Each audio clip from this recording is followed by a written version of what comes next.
Topic 2: Special HR challenges in SMEs. HR issues and challenges faced by small and medium enterprises. Suggest some tips to overcome these issues. Important question है ये. देखो 5 mark का एक बार 15 mark का पूछा गया था. दो चीजें आती, पहले इंट्रोडक्शन से शुरू करते हैं. When big organizations are going for wildness expansion, यानी ऐसा हो जाए ना कि एक्सपांड होते ही रहना है और मॉडर्नाइज करते रहना है बिजनेस को. The small and medium organization have to think smart. During the growth stage, the large organizations are very keen to get the human resources. Growth होने के टाइम पे जो बड़े ऑर्गेनाइजेशन है उनके पास ज़्यादा ऑप्शंस भी होते हैं, ज़्यादा लोग उन तक जाते भी हैं. So they attract the HR by offering excellent salary structure and other perquisite यानी फायदे. On the other hand, the small and medium organizations are not in position to pay greater benefits in comparison of large organizations. Small और medium organisation है वो ज़्यादा benefits पे नहीं कर पाते लार्ज ऑर्गेनाइजेशन की कंपैरिजन में. इसीलिए 4 अलग अलग चीज़ें फेस करनी पड़ती. टैलेंट अट्रैक्शन है, टैलेंट हायरिंग है, talent retention and talent management. पहले आता है talent attraction issues. SMEs face following major issues related with the talent attraction. SMEs do not maintain the active database. पहली बात, अब उनके पास एक्टिव डेटाबेस नहीं होता है कि कौन कौन से पोटेंशियल एम्प्लॉइज हो सकते हैं. दूसरी बात, उनके पास कॉम्प्रिहेंसिव हायरिंग चैनल नहीं है, यानी उनको कोई रिफर नहीं करता, कोई ग्रेजुएट रिक्रूटमेंट या तो इंटरनल ट्रांसफर नहीं कर सकते. तीसरी बात, unable to recruit effective people due to lack of detail job analysis. उनको ये भी नहीं पता है कि किस तरह के लोगों की जरूरत है, इसलिए हम इफेक्टिव रिक्रूटमेंट कर भी नहीं सकते. And they cannot attract potential candidates due to weak branding of employer. Employer को ज़्यादा लोग जानते नहीं है, इसलिए कैंडिडेट अट्रैक्ट नहीं होते. They are unable to offer attractive salary packages, यानी उनके पास सैलरी ऑफर करने के लिए ज़्यादा पैसे भी नहीं है. अब talent hiring and selection issues. तो top talent command premium. Talented people don't come cheap, यानी वो सस्ते में नहीं मिलते, लेकिन वो प्रीमियम कमांड करेंगे, मतलब ज़्यादा सैलरी मांगेंगे. It means that deserve and demand higher price. As an employer, if you are willing to pay more, you would get right guy, else you would lose in. तो अगर ज़्यादा quality वाले लोग चाहिए तो ज़्यादा पैसे भी देने पड़ेंगे. Wide job opportunities as an employer, if you are not willing to pay more, it does not mean that nobody will be willing to pay more. तुम ज़्यादा पैसे नहीं दे रहे तो इसका मतलब नहीं कोई नहीं दे रहा. Due to globalization, many MNCs, both domestic and foreign, are willing to pay more for the right talent. Therefore, employees will be a loser, not the talented candidate. Employer loser है, यानी अगर उसके पास ज़्यादा अच्छा पैसा नहीं है तो टैलेंटेड कैंडिडेट के लिए only sky is the limit. उनके पास कोई भी अपॉर्चुनिटी की कमी नहीं है. फिर आता है employer branding. Corporate branding and corporate culture are very important aspects for any job seeker to join the organization. So you would prefer to join larger or big organization. तो वो लोग ज़्यादा बड़े ऑर्गेनाइजेशन को ज्वाइन करेंगे instead of any small और medium organisation. छोटे organisation तक जाएंगे नहीं वो, क्योंकि ब्रांडिंग किसमें ज़्यादा अच्छी लगती है, बड़े एम्प्लॉयर में. फिर टैलेंट शॉर्टेज. IT सेक्टर के अंदर there are many good job openings but too few candidates are available. Job ज़्यादा है लेकिन कैंडिडेट नहीं है, तो इसका मतलब जॉब सप्लाई जो है ना वो ज़्यादा है, लेकिन नहीं डिमांड, हाँ डिमांड करने वाले से सप्लाई देने वाले लोग ज़्यादा है. इसका मतलब ये हुआ कि एम्प्लॉयर ज़्यादा है लेकिन एम्प्लॉयज़ कम है, तो यहाँ शॉर्टेज ऑफ टैलेंट हुआ. अब टैलेंट रिटेंशन इशू. रिटेंशन यानी उनको अपने पास रखना लॉन्ग टाइम तक. तो इनके पास कॉम्प्रिहेंसिव ओरिएंटेशन प्रोग्राम नहीं है, यानी इंडक्शन ट्रेनिंग नहीं है. इनके पास करियर इंडक्शन ट्रेनिंग, यानी जब इंट्रोड्यूस कराते हैं बिजनेस के साथ में या नया नया जो कोई भी आदमी आता है ना, तो उसको किस तरह से सेट करना है बिजनेस के अंदर, इसके बारे में इनके पास कोई प्रोग्राम नहीं है। उनके पास करियर पाथ डेवलपमेंट, यानी अगर कोई इंसान आज ज्वाइन होता है क्लर्क की तरह से, तो कहाँ तक पहुंचेगा उसके लिए कोई क्लैरिटी नहीं है। कम्युनिकेशन नहीं है कॉर्पोरेट गोल्स का या तो कॉर्पोरेट विजन, यानी इसका मतलब फ्यूचर में कहाँ तक पहुंचना है उसके बारे में कुछ नहीं। And job rotation, job rotate नहीं होता, इसका मतलब एक ही जगह पे काम करते रहना पड़ता है। तो no new leading opportunity learning opportunities within the organization, organization के अंदर सीखने की तुम्हारे पास कोई अपॉर्चुनिटी नहीं है। फिर मिनिमम इन्वेस्टमेंट, ट्रेनिंग और डेवलपमेंट में ज़्यादा इन्वेस्ट नहीं करते ये लोग। Then comes SME management issues. SME face major issues talent retention के साथ में। एक तो lack of specialize expertise, large firms have experts in the specialized areas of talent management such as assessment methodologies, instruction design, etc. On the other hand, the small or medium organizations do not have such experts. इनके पास method नहीं है assessment करने की, instruction करने की design नहीं है, और साथ में स्मॉल और मीडियम ऑर्गेनाइजेशंस, उनके पास एक्सपर्ट नहीं होते कि जो टैलेंटेड लोगों को और ज़्यादा टैलेंटेड बना पाए। Fewer economies of scale, economies of scale यानी लार्ज स्केल की जो बचत होती है ना, वो इनसे नहीं हो पाती। They can not afford to invest much fund in the research, research के लिए इनके पास पैसा नहीं है। And criticality of each turnover, अगर कोई एम्प्लॉय चला जाता है तो सब लोग उसकी बुराई करने में लग जाते हो, वो एफिशिएंसी ऑर्गेनाइजेशन की है ना, उसको अफेक्ट करेगा। फॉर एग्जाम्पल, अगर मार्केटिंग एग्जीक्यूटिव ऑर्गेनाइजेशन छोड़ के चला जाएगा, तो कस्टमर और सेल्स एजेंसी के बीच की जो रिलेशनशिप है वही खत्म हो जाएगी।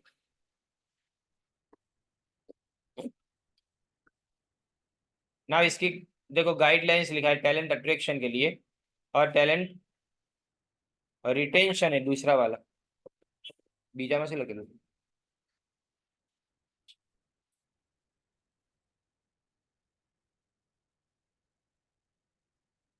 एक एसएमईज शुड फोकस ऑन की स्ट्रेंथ, यानी मतलब इनोवेटिव फास्ट ग्रोइंग और रीजनल एक्सपोजर। रीजनल एक्सपोजर का मतलब अपने एरिया के अंदर लोगों को हायर करना ज्यादा मुनासिब है। फिर they should provide flexible and innovative benefits that can satisfy individual needs. जो भी इंडिविजुअल नीड्स, फ्लेक्सिबल और इनोवेटिव बेनिफिट्स होने चाहिए, प्रॉपर बेनिफिट्स मिलने चाहिए। एंड देन आफ्टर जो करंट हायरिंग इफेक्टिवनेस है, जैसे cost per hire and days to fill a job. एक कॉस्ट पर हायर का मतलब समझो कि अगर कोई नया आदमी 2 महीने काम करे, उसके बाद में जॉब छोड़ के चला जाए, तो वापस नए सिरे से शुरुआत करनी पड़ेगी, तो हर हायरिंग के टाइम पे आपको कॉस्ट होगी। दूसरी बात, कोई इंसान निकल गया, उसके बाद में आने के टाइम दूसरा इंसान आएगा, उस वक्त बीच में दिन चले जाएंगे, तो ये days to fill a job हुआ, कितने दिन चले जाते हैं वो। They must prepare the plans for the career path for individuals. Plan किसके लिए होना चाहिए? प्रॉपर करियर पाथ के लिए। And they just provide growth opportunities, regionalization for the younger workforce. Proper workforce के लिए प्रॉपर अपॉर्चुनिटी देनी चाहिए, और जितना हो सके न उतना उनको अपने एरिया के अंदर जॉब मिले, उस तरह के लोगों को अपने हायर करना चाहिए। फिर टिप्स और guidelines for talent retention. Talent को रिटेन करना मतलब लॉन्ग टाइम तक हमारे वहाँ काम करे, उसके लिए क्या करेंगे? They should give more importance to performance orientation instead of family orientation. ध्यान किस पे देना चाहिए? Performance orientation. जो ज्यादा काम करे वो आगे बढ़ेगा, लेकिन अगर कोई इंसान मेरी फैमिली का है उसको आगे बढ़ा, वो गलत। They should communicate the corporate goals, vision and direction. Proper goal, proper direction होना चाहिए, विजन। विजन यानी मतलब फ्यूचर में कहाँ तक पहुंचना है वो देखना। They should offer more benefits and rewards.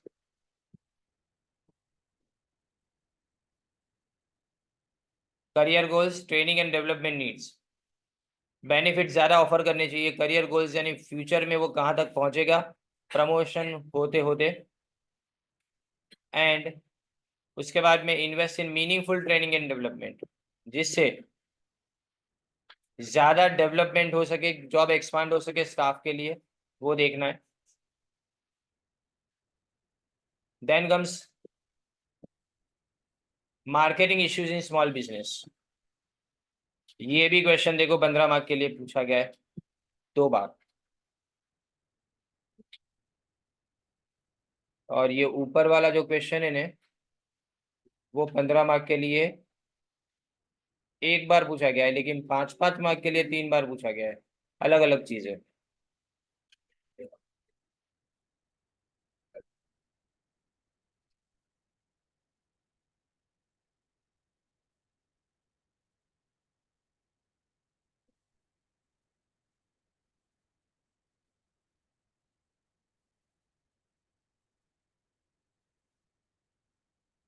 देखो लास्ट वाला पेपर था 2019 का, जो मेरे पास यहाँ पे अवेलेबल है।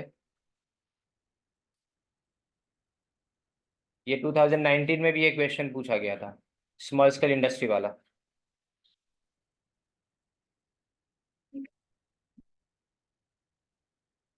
एक एक सेकेंड, यहाँ सेकेंड के बाद में, नहीं ये वाला अभी जो मैंने करा है ना, वो क्वेश्चन पूछा गया था। 15 मार्क्स के लिए पूछा गया है। नहीं, 5 मार्क्स के लिए, 5 मार्क्स।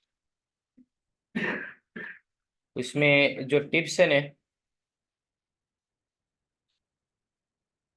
वो पूछी गई थी। और ये अप्रैल में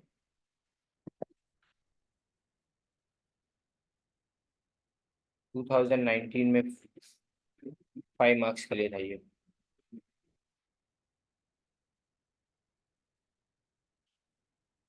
फिर अप्रैल 18 तो इसके अंदर मेरे ख्याल से लिखा हुआ है, ये वाले पेम्पलेट में है। 19 और 18 में जो टिप्स है ना, वो पूछी गई थी 5 मार्क के लिए। और इसके बाद में खाली अकेले प्रॉब्लम्स जो है वो 5 मार्क्स के लिए 17 और 15 में पूछा गया था।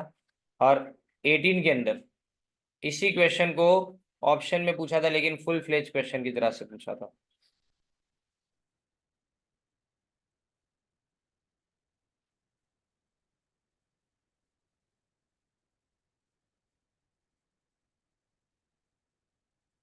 ये लास्ट वाला टॉपिक कौन सा लिखा है? लास्ट वाला टॉपिक पलटाओ पेज।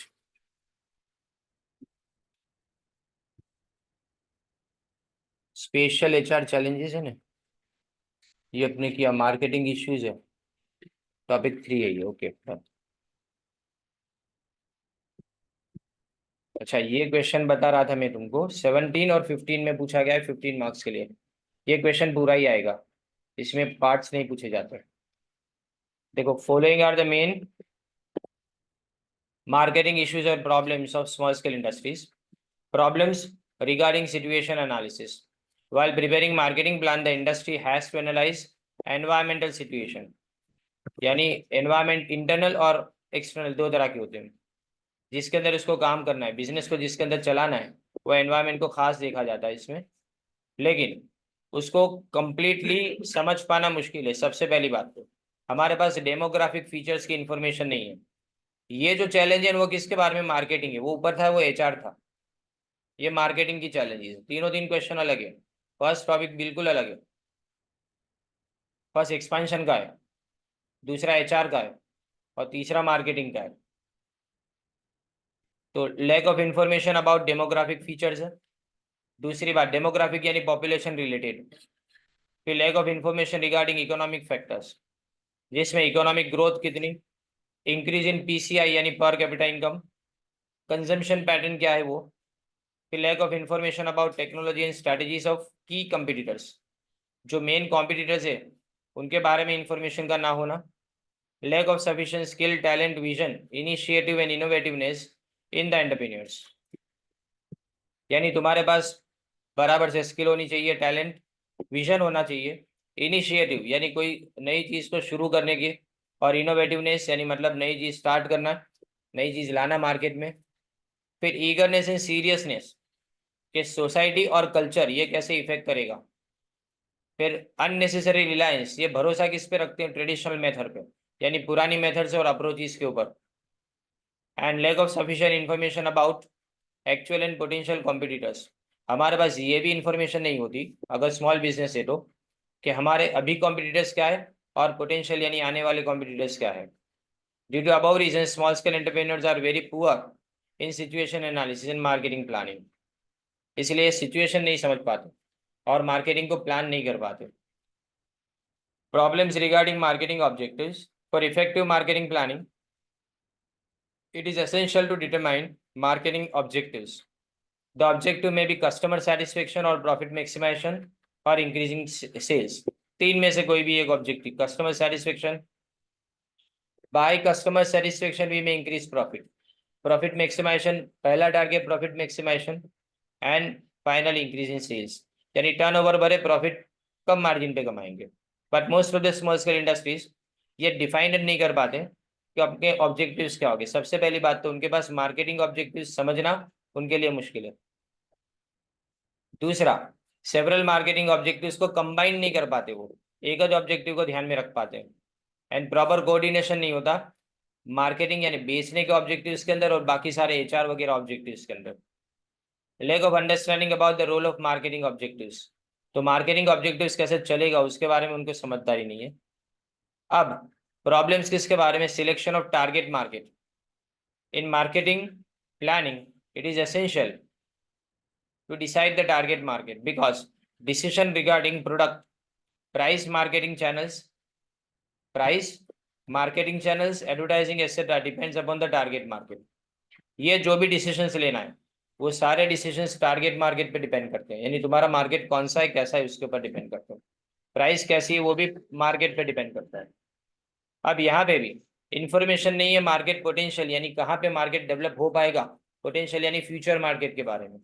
साथ में distribution of population based on age, उसके बाद में gender sex, then income and family size, उसके बारे में इंफॉर्मेशन ना होना।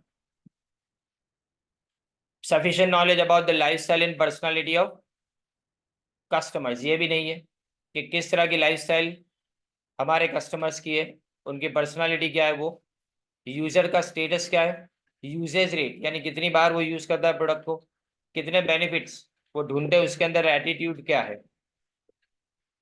Lack of proper understanding about the procedure of segmenting market, market segmentation करना पॉसिबल नहीं है। Unnecessary reliance on the past experience and practices, ये लोग किस पे ज्यादा आगे भी था, ये ट्रेडिशनल मेथड एंड अप्रोच, तो ये भी यही हुआ कि पुरानी चीजों पे ज्यादा ध्यान देते हैं ये लोग।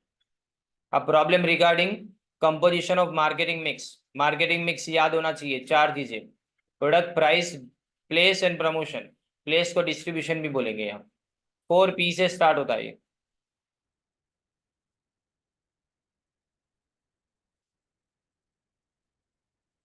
प्रोडक्ट पॉलिसी है, pricing policy, distribution policy and promotion policy. तो इसमें problems regarding product policies and practices, industries do not formulate their product policies on the basis of modern tools and techniques of marketing, ये आज के जमाने के base के ऊपर नहीं चलते हैं। Following are the major problems, एक तो proper product planning and strategy नहीं है, हमारे पास प्रोडक्ट कैसे प्लान कर पाएंगे, हम उसकी स्ट्रेटेजी क्या रखेंगे। प्रोडक्ट का प्लानिंग कैसे होता है, प्रोडक्ट की रिक्वायरमेंट क्या है, कस्टमर की रिक्वायरमेंट क्या है, उसको देख के प्रोडक्ट बनाना। रॉ मटेरियल की क्वालिटी और एक्सेसरीज कौन सी है उसके बारे में इंफॉर्मेशन ना होना, प्रोडक्ट के स्पेसिफिकेशंस ना होना, ग्रेडिंग और स्टैंडर्डाइजेशन के लिए तुम्हारे पास क्वालिटी ना होना, एप्रोप्रिएट टेक्निक नहीं है developing different qualities of product, proper quality product की ना हो तो, and sufficient information about the product planning and strategies of competitors. Product planning, product कैसे प्लान करेंगे और कॉम्पिटिटर्स क्या आगे बढ़ रहे हैं हमसे, उसके बारे में इंफॉर्मेशन नहीं है। और प्रोडक्ट को इनोवेट करने के लिए इंफॉर्मेशन नहीं है, वही प्रोडक्ट चलाते जा रहे हैं वर्षों से। And development and lack of branding, हमारी प्रोडक्ट की ब्रांड मार्केट में पॉपुलर ना हो। Now problems regarding pricing policies and practices,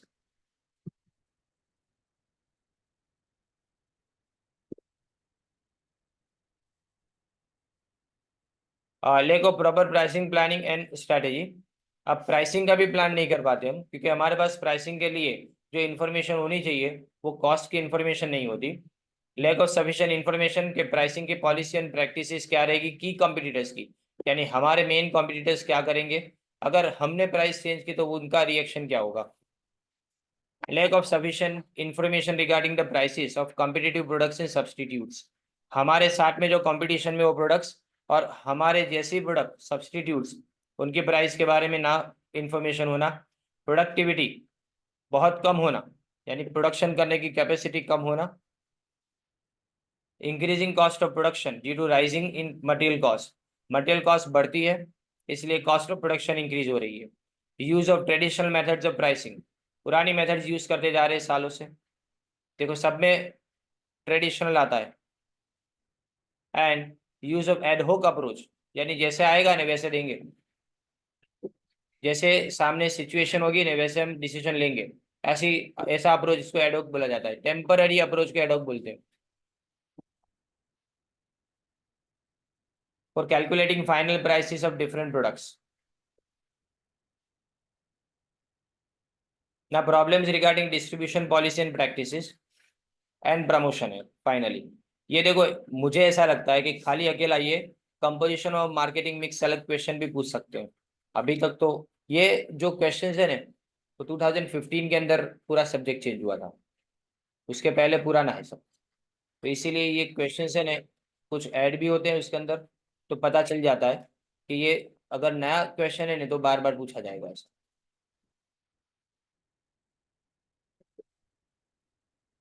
अब प्राइसिंग पॉलिसी के बाद डिस्ट्रीब्यूशन पॉलिसी एंड प्रैक्टिसेस है।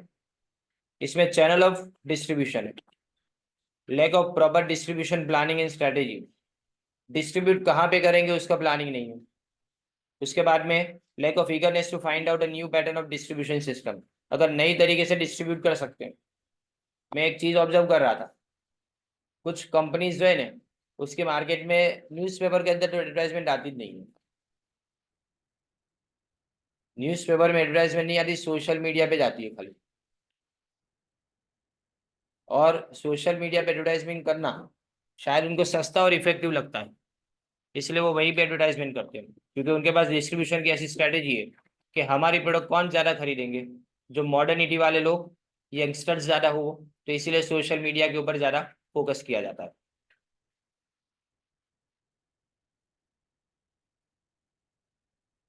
Then after lack of information about distribution and middleman, distribution कैसे करेंगे, डिस्ट्रीब्यूशन या डिस्ट्रीब्यूटर है, डिस्ट्रीब्यूटर्स है ना, एंड मिडिलमैन, यानी जो भी कमीशन पे काम करने वाले लोग हैं उनके बारे में इंफॉर्मेशन का ना होना। Lack of appropriate planning relating to transportation inventory and warehousing, stock कितना रखा जाएगा, ट्रांसपोर्टेशन क्या होगा, वेयरहाउसिंग कैसे करेंगे, उन सब के बारे में इंफॉर्मेशन ना होना। Then virtual absence of effective distribution network, किस बात का एब्सेंस है, डिस्ट्रीब्यूशन नेटवर्क नहीं है, पता ही नहीं है लोगों को कि कहाँ से प्रोडक्ट अपने खरीद पाएंगे। Then the next is promotional policies and practices, promotion यानी एडवर्टाइजमेंट करना, तो लॉन्ग टर्म प्रमोशनल के ऑब्जेक्टिव्स नहीं है। रिलायंस पर्सनल सेलिंग पे ज्यादा है, रिलायंस यानी भरोसा। High cost of promotion and insufficient funds for promotion, promotion का खर्चा भी ज्यादा है, क्योंकि अगर आप प्रमोशन कम लेवल पे करोगे, 1,000 लिफलेट छपाओगे तो ज्यादा पैसे होते हैं पर लिफलेट की बात करें। 10,000 छपाएंगे तो कम होगी, 1 लाख से उससे ज्यादा पर अगर लिफलेट की बात करें तो इसीलिए इनको कॉस्ट ऑफ प्रमोशन ज्यादा लगती है, और उनके पास प्रमोशन के पैसे भी नहीं होते। Inability of getting benefits from government agencies, government agency के पास से कोई बेनिफिट्स नहीं ले पाते हम। ना problems regarding implementation and control, it is very difficult to take quick decision in all respect and to implement these decisions promptly, सब तरह से फटाफट डिसीजन लिए जा सकते हैं प्रॉब्लम इम्प्लीमेंटेशन एंड कंट्रोल के, लेकिन यहाँ पे ये लोग नहीं ले पाते, क्योंकि डिसीजन टाइम पे लेने के लिए क्वालिफिकेशन वाले एक्सपर्ट की जरूरत पड़ती है जो ये नहीं हायर कर पाते। Majority of sole proprietors are illiterate और have low level of education and lack of managerial skill, उनके पास ना मैनेजमेंट की स्किल है ना कुछ, तो इसका मतलब